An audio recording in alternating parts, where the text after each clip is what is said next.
इयत्ता 10वी गणित भाग 2 पायथागोरसचे प्रमेय सराव संच 2.1 प्रश्न 6, 7, 8 बाय माळी डीबी।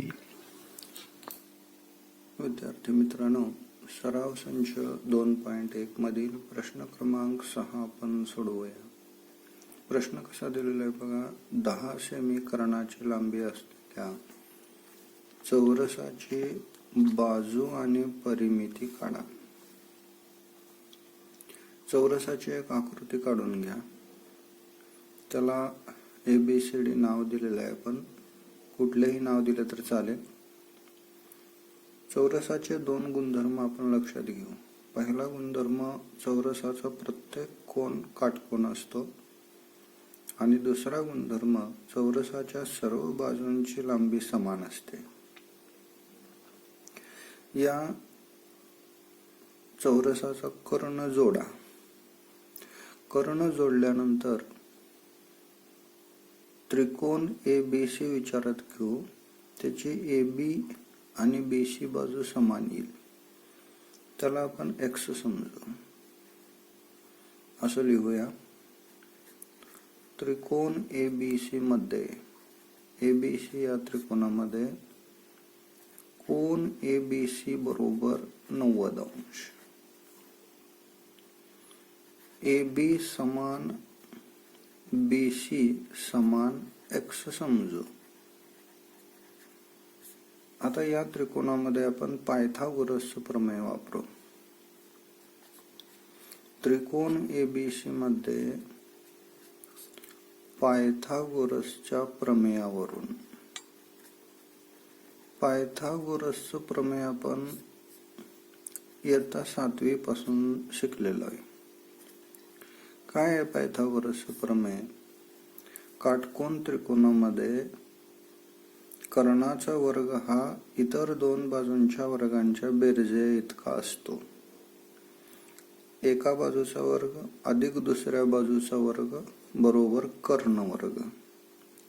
म्हणून आपल्याला सूत्र मिळेल AB वर्ग अधिक BC वर्ग बरोबर AC वर्ग। किमती भरू।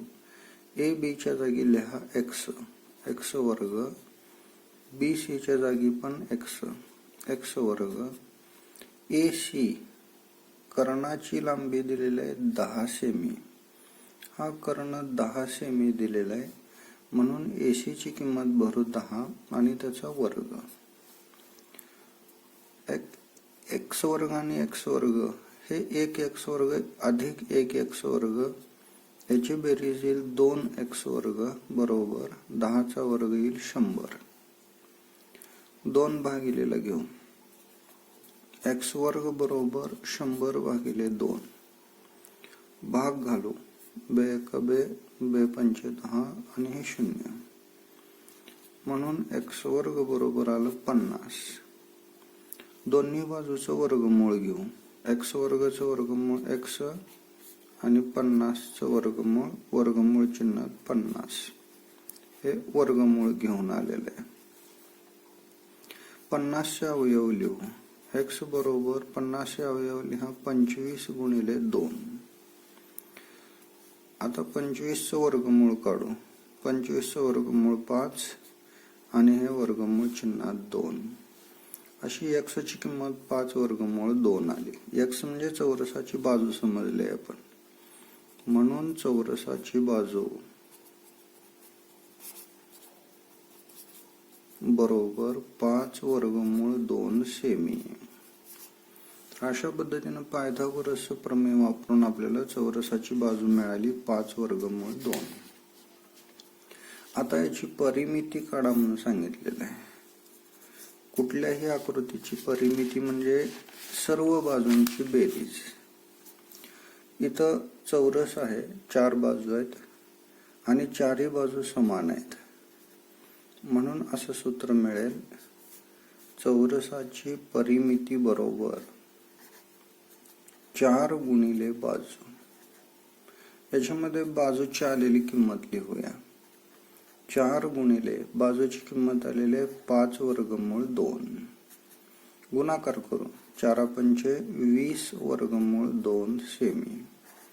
तर अशा पद्धतीनं परिमिती येईल 20 वर्गमूळ 2 सेमी. तर पायथागोरस प्रमेय वापरून आपल्याला हे उदाहरण सोडवता येतं. आता प्रश्न क्रमांक 7 शिकूया. या प्रश्न क्रमांक 7 मध्ये आपल्याला 2 गुणधर्म वापरायचे आहेत.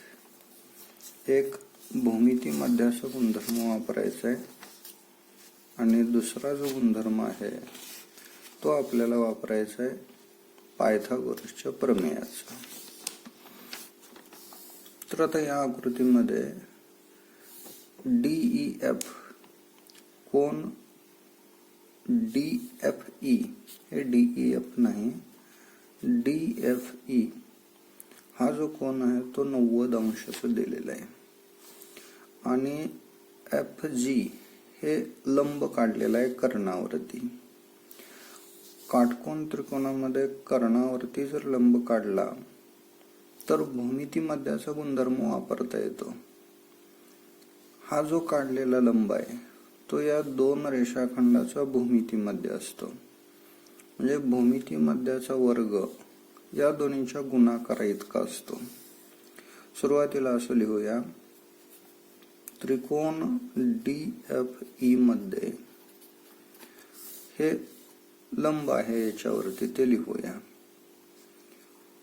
आणि हा कोन 90 आहे तो पण लिहूया. कोन DFE बरोबर 90 अंश आणि रेख FD लंब रेख ED,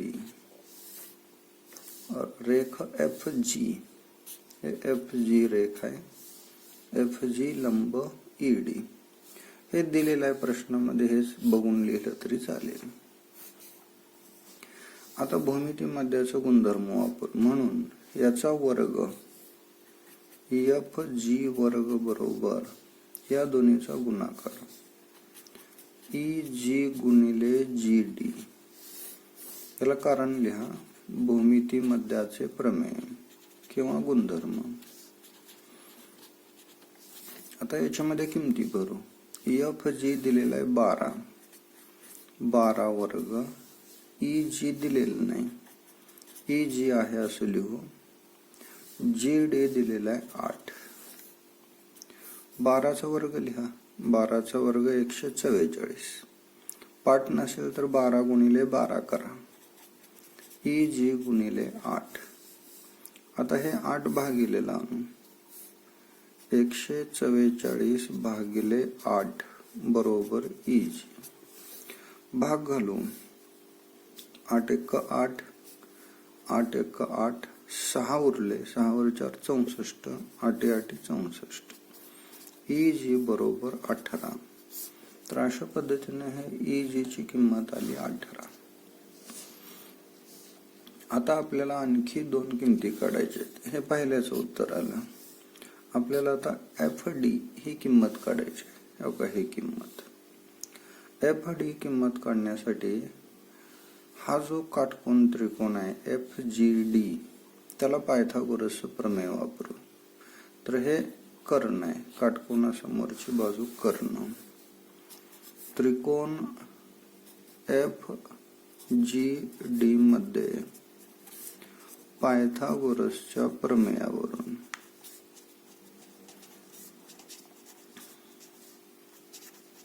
पायथागोरसच्या प्रमेयावरून कसं येईल बघा. एक बाजू वर्ग अधिक दुसरी बाजू वर्ग बरोबर कर्ण वर्ग. एक बाजू FG वर्ग अधिक दुसरी बाजू GD वर्ग, ही बाजू वर्ग अधिक ही बाजू वर्ग बरोबर कर्ण वर्ग, हे DF वर्ग. किमती भरू. FG आहे 12 वर्ग अधिक GD आहे 8 वर्ग बरोबर हे काढायचं आहे DF वर्ग. 12चा वर्ग लिहू 144, 8चा वर्ग लिहू 64, DF वर्ग. आता बघा याची बेरीज करू. हे 4 आणि 4 8, 6 4 10 हातचा 1 एकाने 2 208 बरोबर DF वर्ग.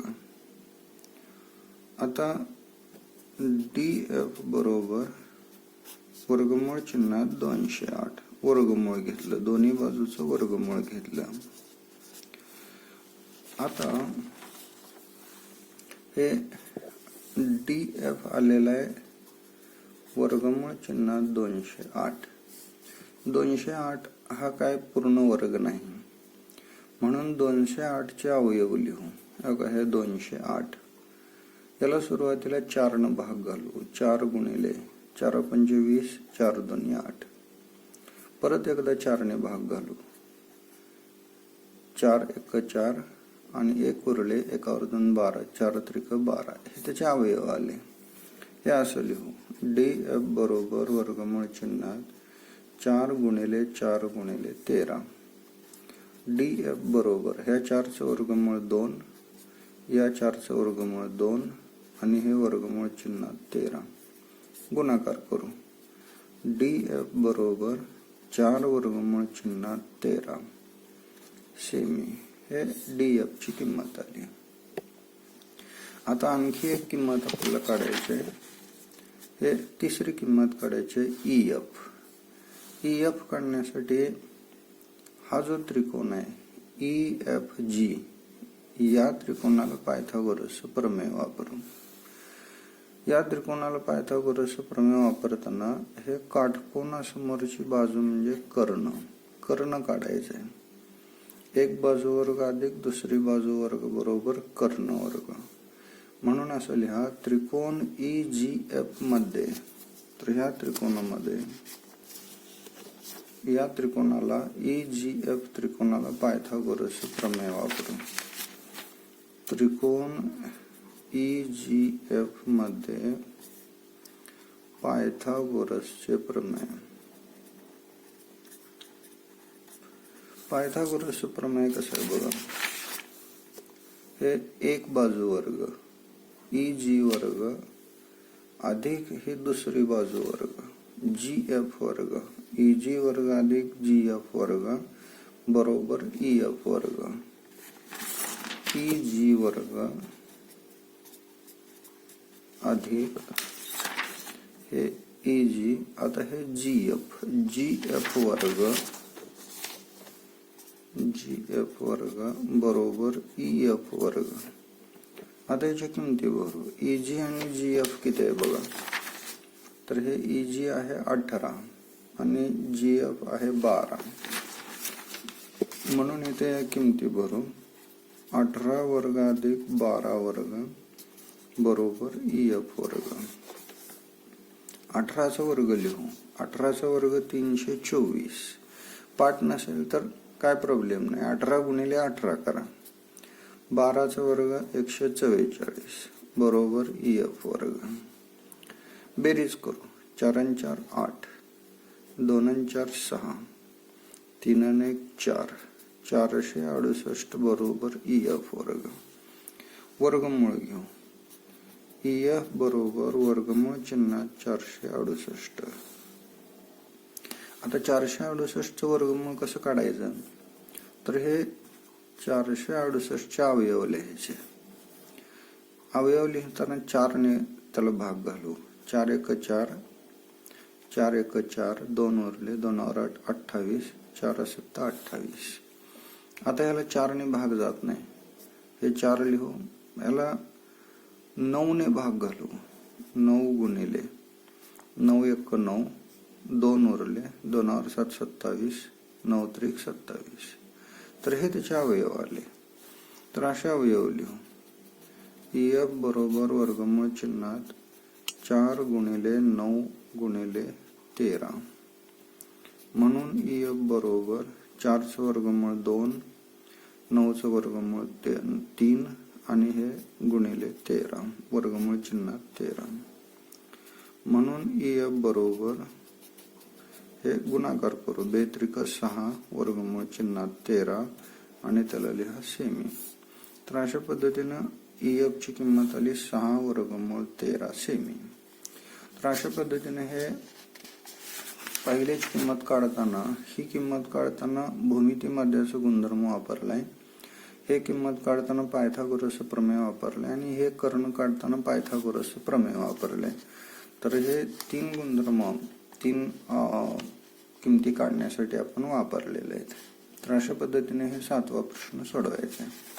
आता हे शेवटचा 8वा प्रश्न लक्षात घेऊ. 8वा प्रश्न सोडवायला एकदम सोपा आहे. कसा प्रश्न दिलेला आहे बघा. एका आयताची लांबी 35 आणि रुंदी 12 आहे, तर त्याच्या कर्णाची लांबी काढा. आता आयताची आकृती काढून घ्या, त्याचं कर्ण जोडून घ्या आणि याच्या किमती भरा. लांबी 35 इथं लिहा 35 सेमी आणि रुंदी 12 इथं लिहा 12 सेमी. हा काटकोन त्रिकोण विचारात घेऊ आणि त्याला फक्त पायथागोरस प्रमेय वापरू. त्रिकोण ABC मध्ये कोन ABC बरोबर 90 अंश, म्हणून त्रिकोण ABC मध्ये पायथागोरसच्या प्रमेयावरून पायथागोरस प्रमेय कसं आहे बघा. एक बाजू वर्ग अधिक दुसरी बाजू वर्ग बरोबर कर्ण वर्ग, AB वर्ग अधिक BC वर्ग, ही एक बाजू ही दुसरी बाजू बरोबर हा कर्ण AC वर्ग. किमती भरू. AB ची किंमत दिलेली आहे 12, 12 वर्ग अधिक BC ची किंमत दिलेली आहे 35, 35 वर्ग बरोबर AC वर्ग. वर्ग लिहू. 12 चा वर्ग 144, 35 चा वर्ग 35 चा वर्ग 35 गुणिले 35 करा, किंवा असं पण शेवटी 5 असल्यावर वर्ग लिहितात. 5 चा वर्ग 25 लिहा आणि 3 च्या पुढचा अंक 4, 3 चौक 12 बरोबर AC वर्ग. बेरीज करू. AC वर्ग बरोबर 4 आणि 5 9, 4 आणि 2 6, 1 आणि 2 3 आणि हे 1, 1369. वर्गमूळ घेऊ. AC बरोबर वर्गमूळ चिन्हात 1369. 1369 कितीचा वर्ग आहे, तर अंदाजे वर्गमूळ काढण्याची पद्धत वापरायची. अंदाजे वर्गमूळ म्हणजे कसं, तर 35 पेक्षा 12, 35 आणि हे बाजू 35 पेक्षा मोठी असणार आणि शेवटी इथं 9 आलेला आहे. 36 असणार नाही, कारण 36 चा वर्ग केला तर शेवटी 6 येईल.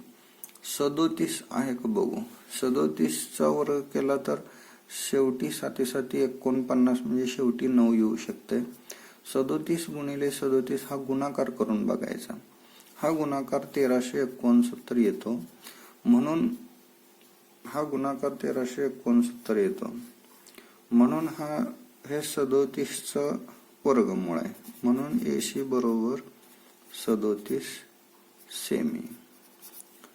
तर अशा पद्धतीनं फक्त पायथागोरस प्रमेय वापरून आपल्याला आयताच्या कर्णाची लांबी काढता येते.